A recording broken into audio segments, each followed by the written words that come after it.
원동 2층 사복음교회 시절 건물이 매매가 되어 더 이상 임대가 불가능해져서 갑자기 이사를 가야 하는 운명에 처해졌습니다. 적은 보증금으로 넓은 공간의 홀을 얻기가 불가능하여 서울 외곽을 마음에 두고 기도하던 중 서울의 감동을 받게 됩니다. 다시 서울 전역의 임대 매물을 알아보면서 기도하던 중 서초의 감동을 받게 됩니다. 다시 서초구 전역의 임대 매물을 알아보면서 기도하던 중 땡땡땡 기도원에서 현재 너희 교회 사이에서 매물을 임대하라는 계시를 받게 됩니다. 문제는 이 좁은 지역에는 매물이 전혀 없다는 것입니다. 하나님의 계시가 아닌 것이 아닌가.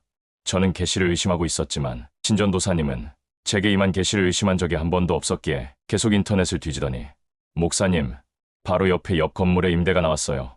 우리가 여기서 교회하면 좋겠다라고 했던 곳이에요.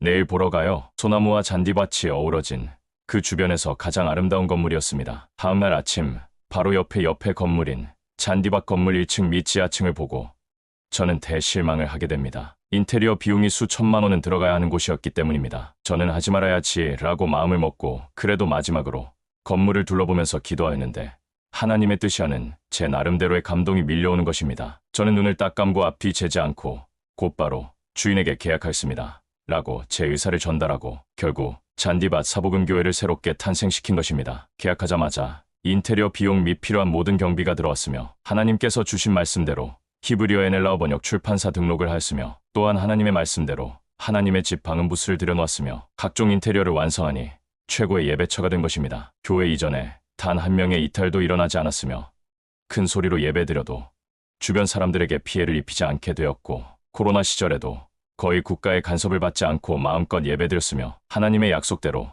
10권 이상의 박경우 히브리어 NL라어 번역 성경을 출판하였으며 더욱 놀라운 축복은 For Gospel Church USA 및 For Gospel Church 서울을 세우는 초석이 된 것입니다. 만약 제가 그때 그 장소를 예배처로 계약하지 않았다면 그곳에서 하나님께서 우리에게 주시기로 작정하신 축복들을 받을 수 없었을 것이 매우 분명합니다. 하나님의 말씀의 순종은 반드시 영적인 육적인 축복이 우리에게 따라오지만 반대로 하나님의 말씀의 불순종은 반드시 영적인 육적인 저주가 우리에게 따라오게 됩니다. 그 당시 2층 건물주의 제의를 받고 자기가 새롭게 매입한 청주에 있는 건물로 교회를 이전하였더라면 사복음교회의 운명은 끝났을 것입니다. 사복음교회의 운명에서 하나님께서 주시는 환상과 계시가 아니었다면 벌써 사복음교회는 없어지고도 남을 일들이 수없이 많이 있었던 것입니다. 할렐루야. 2024년 7월 19일 오후 9시 30분 박경우 목사가 하나님의 집에서